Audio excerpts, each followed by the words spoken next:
Queridos, eu quero convidá-los a, nesse momento, nós continuarmos meditando na Palavra de Deus, na carta escrita aos Hebreus.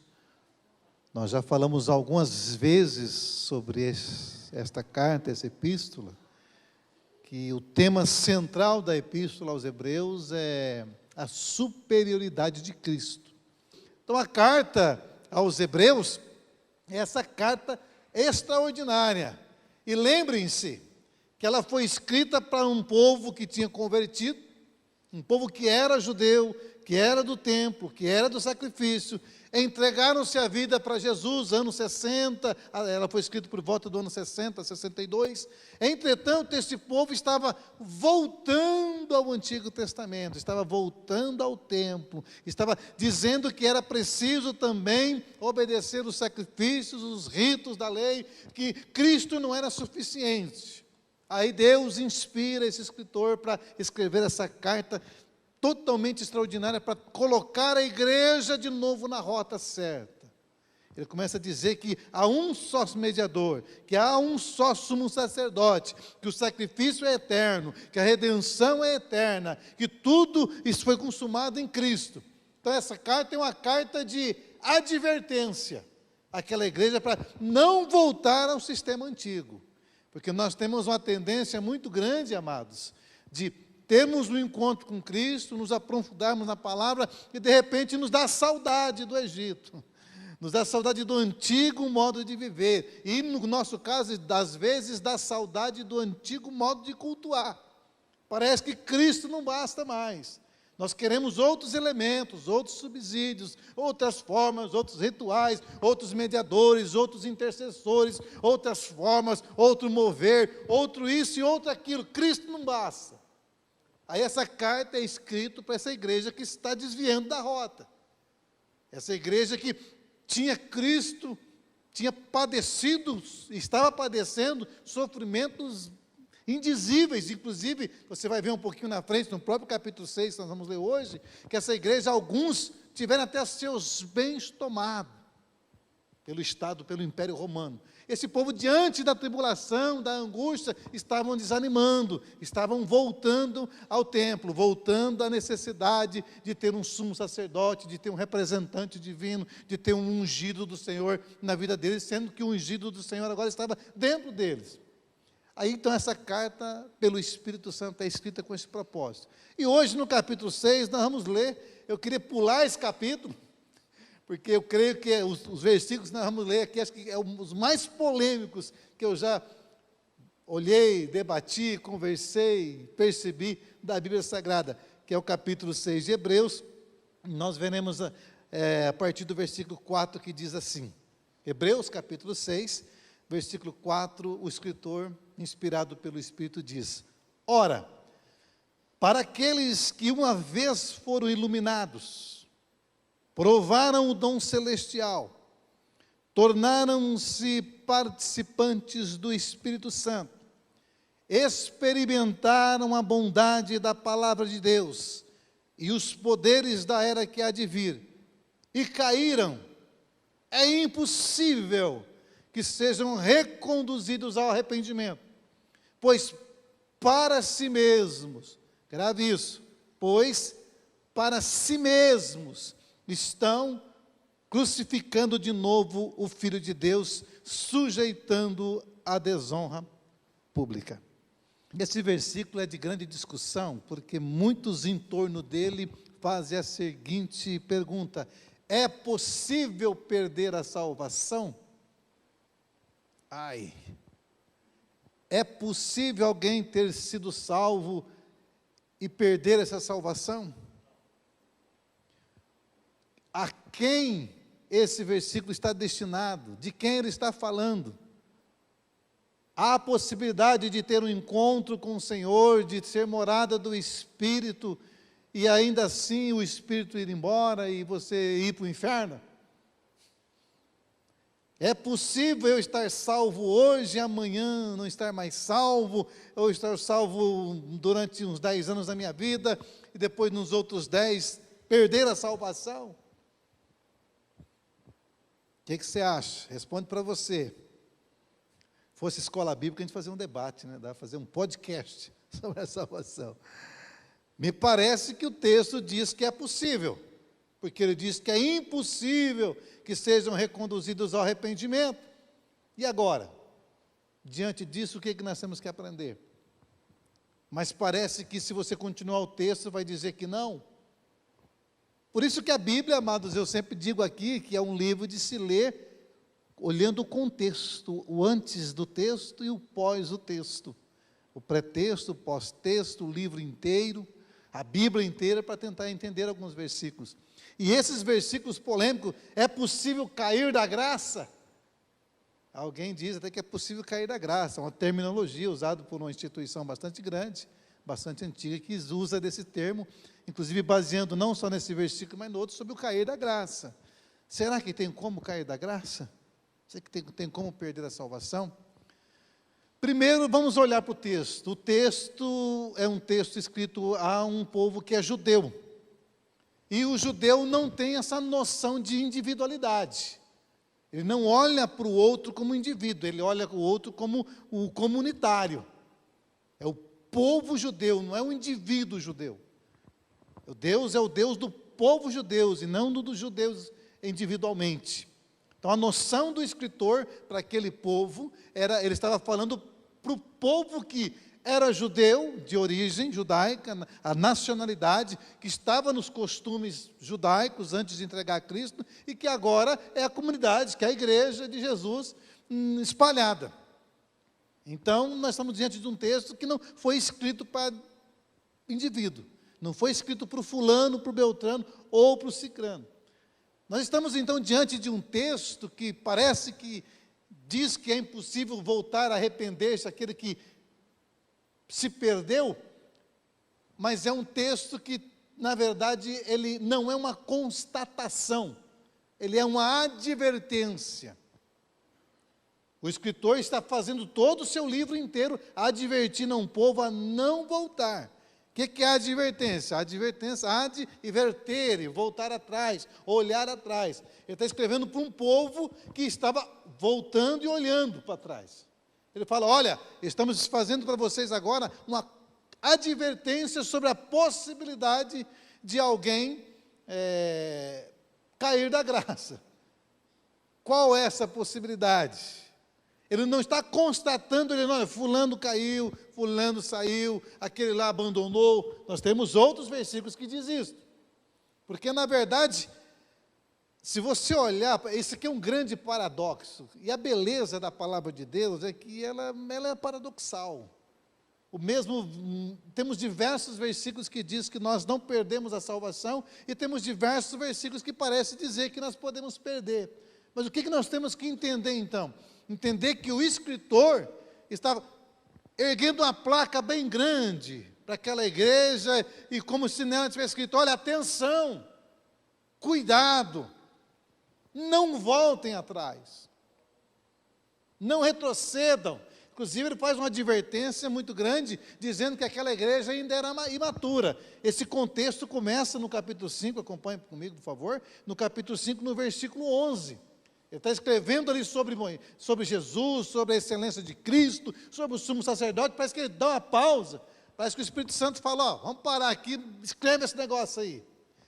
Ele está dizendo assim, a partir do versículo 11 do capítulo 5, quanto a isso, temos muito que dizer, coisas difíceis de explicar, porque vocês se tornaram lentos para aprender.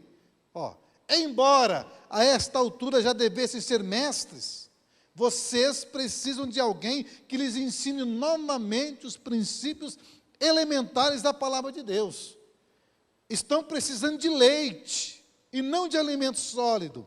Quem se alimenta de leite ainda é criança, e não tem experiência no ensino da justiça.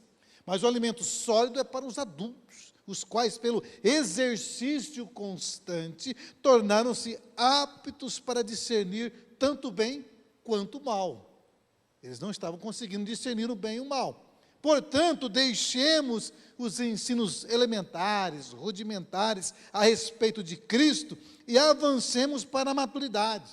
sem lançar novamente o fundamento do arrependimento de atos que conduzem à morte, ou de obras mortas, outra versão diz, atos e obras que não produzem vidas. É isso que ele está dizendo.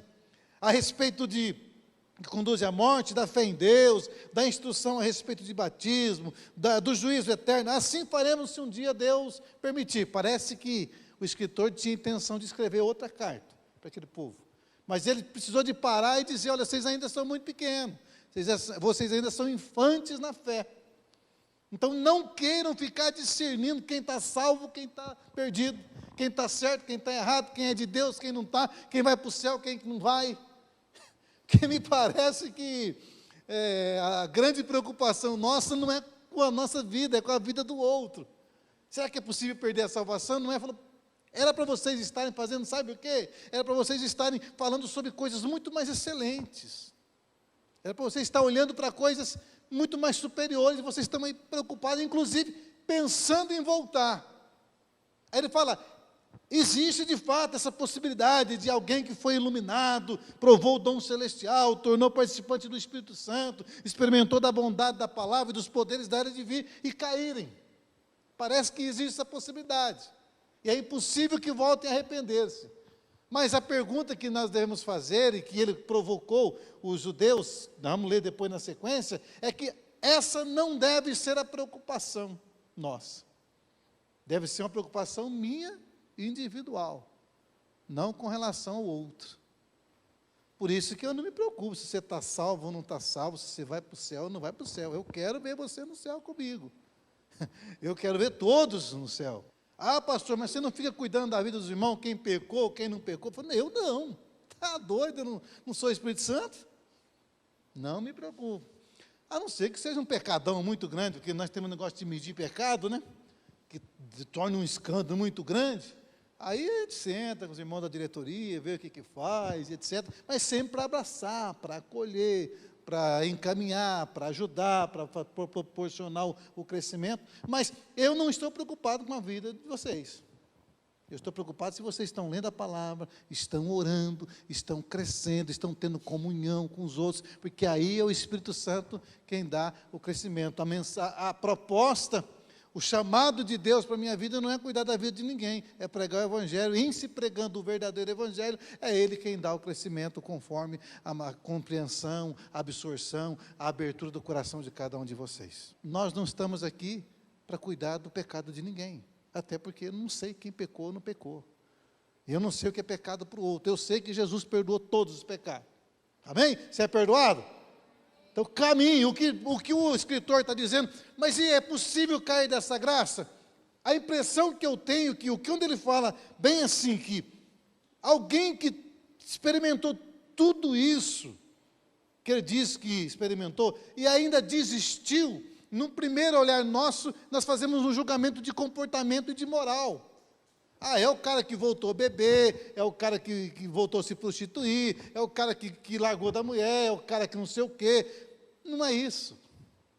Ao contexto da carta, ele está dizendo que aqueles que entenderam que Cristo foi o único e suficiente Salvador, que se entregaram a aliança feita com o sangue de Jesus, que entenderam que de fato somente o Senhor Jesus é o mediador, é o intercessor, é aquele que cuida de mim, é aquele que morreu por mim e que me sustenta, é aquele que já experimentou essa tranquilidade, essa paz inaudita, esse que, tendo experimentado tudo isso, deliberadamente resolve voltar e sacrificar cordeiro, sacrificar bezerros, sacrificar pombinhas, volta ao templo para oferecer sacrifício, volta a fazer barganha com Deus, volta a buscar outros mediadores, e não é naquele momento talvez de não compreensão, não, que teve uma recaída, não, é aquele que depois de tudo isso, ele como que diz, não, Cristo não é suficiente, a cruz não valeu nada, eu não quero mais esse Jesus. E não é naquele momento de tristeza, de angústia, de uma perda, de um abalo psicoemocional, não. É aquele que depois de tudo isso, voltou ao antigo sistema de culto, achando que Deus não era suficiente ter enviado Jesus de Nazaré. Pode ter? Pode, mas eu não sei quem. Me parece que o paralelo desse texto é a blasfêmia contra o Espírito Santo. É aquele que entendeu tudo de Deus, que sabe que é o Espírito Santo que salva, que cura, que convence, que transforma, que faz milagres, e de repente ele resolve atribuir isso, no caso de Jesus, a demônios, que no contexto da blasfêmia ele faz isso pelo poder de Satanás, e no caso destes, é aqueles que voltam ao sistema antigo, achando que Cristo não basta, que Cristo é inferior a Moisés, que começa a praticar a lei, começa a seguir o Antigo Testamento deliberadamente, sistematicamente, e dizendo assim, é preciso Jesus, mas mais o cumprimento de tal lei, é preciso Jesus, mas mais isso e mais aquilo, é preciso Jesus e mais aquele preceito da lei. Me parece que aquele que faz isso conscientemente, não sei se achará lugar de arrependimento. Não é o irmão que pecou, que teve um extravio na vida, não, o que é isso? Imagina se é isso. Isso é um texto extraordinário, porque desperta-nos, é uma advertência para nós que, olha, pare gente, pare com a neura de achar que está salvo, está perdido, estou salvo, estou perdido, vou para o céu, vou para o inferno, porque tem crente que é assim, ele assiste aquelas novelas da Globo, já começa aquela culpa no coração, nossa, vou para o inferno amanhã. Ele dá briga com a mulher, não pede perdão naquela noite, agora estou perdido, se Jesus voltou eu para o inferno. Talvez vai mesmo, né? Mas não é isso, não. Aquela agonia de não ter certeza de salvação. Aliás, querido, se eu seguir Jesus e não tiver certeza que eu vou para o céu, para que eu vou seguir Jesus? Não faz sentido. Porque perdido por perdido, eu fico perdido em mim mesmo. Eu fico perdido e religioso. Não, o Cristo, se você vai vendo depois, não, vamos continuar lendo esse Hebreus, vários domingos, você vai percebendo que ele falou que ele entrou no Santo dos Santos e ofereceu para nós uma eterna redenção. Aquilo que Cristo fez por nós na cruz do Calvário é eterno, amado. Ninguém, nada pode nos separar do amor de Deus que está em Cristo Jesus. E essa certeza de salvação não é pós-morte, ela é agora. É certeza que meus pecados foram perdoados, estou tranquilo. Sou imperfeito mesmo, mas eu já fui perdoado por Jesus. A vida eterna é que nós cremos ainda, nós somos condicionados a crer que a vida eterna é pós-morte. Pós-morte é uma dimensão de imortalidade, não de eternidade. Pós-morte é apenas, talvez, o início de não é o início, a continuidade de uma vida que se decidiu viver aqui. Vida eterna não é pós-morte, vida eterna é agora. Se alguém crê no meu Pai, ouve a minha palavra e crê naquele que me enviou, tem a vida eterna, tem. Tempo presente do verbo ter. Não entra em condenação e passou da morte para a vida. Passou quando? Quando entregou para Jesus. Já falei um monte de vezes isso para vocês. Quem tem Jesus tem, filho, dorme tranquilo. Eu não sei, mas vai que eu durmo, o gramunhão vem de noite tremular eu. Não deixa o gramunhão se lascar para lá, tribulando você, não tem nada com gramunhão não. Dorme tranquilo. Mas e se essa noite eu morrer? Mas o que é o sono? O sono não é a morte? Claro que é. Nós somos convidados a morrer todo dia quando você dorme. Morreu, filho. E no outro dia você ressuscita, essa dinâmica da morte e da vida. Você dorme de noite, morre, no outro dia você acorda, é ressuscitado. Mais um dia de vida. E se nessa noite você dormir e não acordar mais? Você não vai acordar aqui, você já ressuscitou e vai estar na glória. Essa certeza de vida eterna. Mas eu tenho medo da morte. Não, medo da morte para quê, filho? Não, a morte já é um problema quitado na cruz. Jesus aniquilou a morte. Ele só vai um dia estabelecer o novo céu e a nova terra, daí não vai ter mais esse evento. Mas para nós que já temos Jesus, não tem morte. Ele só passa da morte para a vida. No momento que se nasce de novo e no momento que se ele voltar. Pode deitar tranquilo, certeza de vida eterna, de salvação. Então eu não perco? Não, o Russell Shedd, um grande teólogo, né, já falecido, ele diz, olha, é possível perder a salvação? Ele fala, depende de quem te salvou, né? Que se foi Jesus de Nazaré, você não perde. Agora, se foi você mesmo que se salvou, se você acha que você é salvo porque você vai no culto todo domingo, se você acha que você é salvo porque você dá dízimo, se você acha que você é salvo porque você ora todo dia, se você acha que você é salvo porque você faz a novena, que você reza o teu terço, você vai na missa, você está lascado. Porque daí você está sustentando a sua salvação. Você tem que ter certeza que você é salvo, justamente porque você não dá condição, você não tem condições de salvar a si mesmo, mas Ele te salvou, e Ele sustenta a tua salvação. Aleluia. É interessante que até nesse texto eu vejo possibilidade de salvação. Vê comigo, capítulo 6, o versículo de número 6, que diz assim, e caíram, é impossível que sejam reconduzidos ao arrependimento, pois para si mesmos estão crucificando de novo o Filho de Deus, expondo ele à desonra pública. A impressão que o discípulo, o apóstolo está escrevendo, dizendo, diante de alguma situação de consciente e voluntária de pecar, você tem aquela compreensão para si mesmo, para você mesmo, você tem aquela interpretação que não tem mais recurso para você. Você, diante de algumas situações que você fala, você olha e fala, não, mas parece que é impossível ser salvo. Não está legal, como é que eu vou arrepender de novo? Muitas pessoas chegam para mim e falam, pastor, será que eu cometi blasfêmia contra o Espírito Santo? Eu falei, você está perguntando para mim isso? Então você não cometeu. Porque se tivesse cometido blasfêmia contra o Espírito Santo, você nem ia perguntar para mim. Porque você estava convicto que você estava certo e perdido para lá. Se você já está perguntando para mim, é porque você já sabe que tem temor no teu coração. Que aquele que comete, o Espírito Santo não está nele mais. É muito mais pessoal, é muito mais individual, é muito mais interpretativo, sentimento. Essa possibilidade de perder. Agora, a advertência de atenção é, não volte para a lei. Por que vocês querem sacrificar de novo? Vocês querem denegrir a cruz não é suficiente. É por isso que eu falo para vocês, amados, vocês estão me ouvindo falar de Jesus faz 4 anos, é Jesus, Jesus, Jesus, todo domingo que eu prego é Jesus, o João prega é Jesus, o irmão Mauro prega é Jesus, a Paula prega é Jesus, a Raquel prega é Jesus, porque não há outro nome debaixo do céu pelo qual importa que sejamos salvos, é Jesus. E é só Ele, mais nada.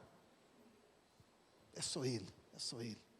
Descansa teu coração. Ele continua dizendo, vamos para a gente terminar, capítulo 6, versículo 7. É que a gente lê só o 4, o 5 e o 6, o 7 a gente não lê, nem o 8 e nem a sequência. Ele fala assim, pois a terra que absorve a chuva que cai frequentemente, ele usa uma metáfora, e dá colheita proveitosa àqueles que a cultivam, recebe a bênção de Deus.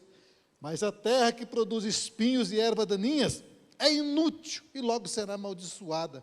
Seu fim é ser queimada. Ele está dizendo que tem um tipo de terreno, Jesus falou assim, é pelo fruto que se conhece a árvore. Existe um tipo de terreno que absorve a palavra de Deus e produz bênção. É um estilo de vida, um estilo de ser, é um tipo de ser que não é tóxico, que produz oxigênio, que produz harmonia. E há um tipo de terra que só produz erva daninha, é só problema. É o tal do ser que é tóxico mesmo. Você tem que até manter uma distância higiênica do abençoado e da abençoada. É o tipo que você percebe claramente nas atitudes, que não produz nada de bom. Para o próximo, vamos continuar o texto. Isso fala muito do outro, para o outro, não é com relação a Deus, com relação ao outro. Então ele está dizendo que existe um tipo de gente que pode ser de tudo, pode ser pastor, apóstolo, bispo, pode ser crente, 200 anos, que se estiver produzindo erva daninha, nunca experimentou o novo nascimento. Está no meio, mas não é. Ele vai dizer depois, lá o João vai dizer, né? Está no meio dos nossos, mas não é dos nossos. Está no meio do mundo, mas não é sinal do reino, porque só produz maldade. Aí ele continua dizendo, versículo 9, olha que bacana, aqui ele faz o link, e diz, amados, mesmo falando dessa forma, que forma? De forma dura, botando a placa de atenção, cuidado gente, não volta para o sistema de culto antigo não, Cristo basta, mesmo falando dessa forma, olha que coisa linda de pastor, é isso aqui, não é aquele que só lança raiva no seu coração e medo, né? Cuidado, irmão, o gramanhão vai te pegar quando você sair daquela porta, você não encher o cofre da igreja de dinheiro.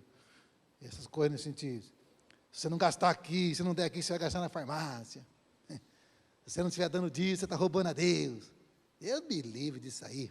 Ele falou, amados, mesmo falando dessa forma, estamos convictos de coisas melhores em relação a vocês. Coisas próprias da salvação. E Deus não é injusto. Olha que lindo. E Ele não se esquecerá do trabalho de vocês. Que trabalho? E do amor que demonstraram por Ele. Que jeito? Cantando louvor para Ele? Não. Pois ajudaram os santos, os outros irmãos, e continuam a ajudá-los nas suas necessidades, socorrendo uns aos outros. A igreja aqui era perseguida, não tinha templo, não tinha nada, era espalhado. Ele fala, queremos então que cada um de vocês mostre essa mesma prontidão até o fim. Não desistam, não parem, continue fazendo bem, não volte para o sacrifício lá não, continue sendo discípulo de Jesus, para que tenham o quê? A plena certeza da esperança. Que coisa linda, de modo que vocês não se tornem negligentes, mas imitem aqueles que, por meio da fé e da paciência, recebem a herança prometida. Que herança é essa? Estar para sempre com o Senhor.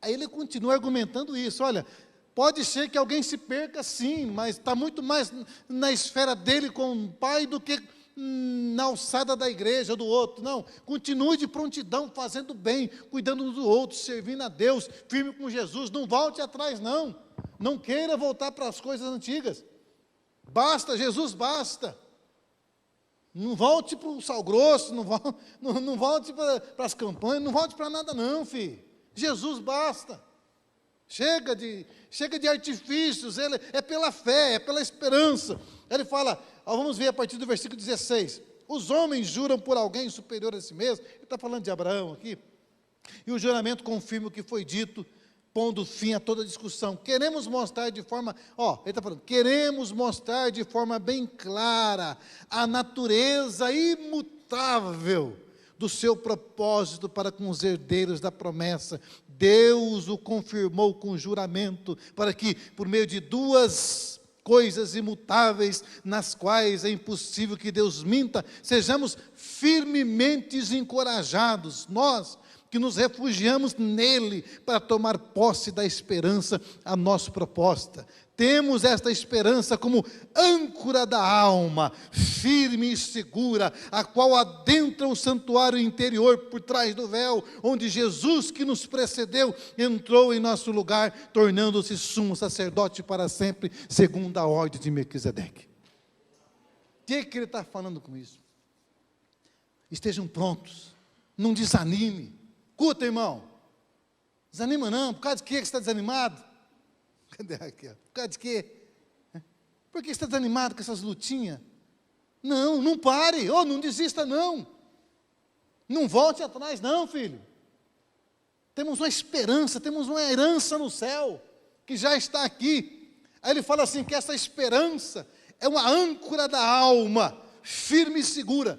O que é âncora? Aquele pedaço de ferro que jogava para manter um navio, que não fosse levado para um lado do outro, pelo vento. A âncora que você já lança, os barcos têm âncora, Valdir? Que você coloca lá embaixo, fica tranquilinho, lá no meio do rio pescando, porque tem um pedaço de ferro que fica lá no fundo, seguro, e até dá uma balançada, né? O vento balança para lá e para cá, mas o barco, a navegação, a embarcação, melhor dizendo, não é levada, não perde o seu rumo, não é destroçada, não é perdida. Ele está falando, a nossa fé é como essa âncora que é lançada por trás do véu. Ele está falando, lembra do tempo do Antigo Testamento? Não é mais aquele. que quando ele escreveu essa carta, o templo ainda existia lá, os sacrifícios estavam lá, o Santo dos Santos estava lá, onde só o sacerdote entrava uma vez, o sumo sacerdote uma vez por ano. Ele falou, essa nossa fé, agora nós lançamos uma âncora, sabe aonde? No céu, por trás do véu, onde Cristo está sentado intercedendo por mim. Aleluia. Ou seja, a nossa fé e a nossa esperança ultrapassa todos os limites de qualquer tempo, de qualquer liturgia, de qualquer culto, porque ela está firmada no céu, que é Jesus Cristo, o autor e consumador da nossa salvação.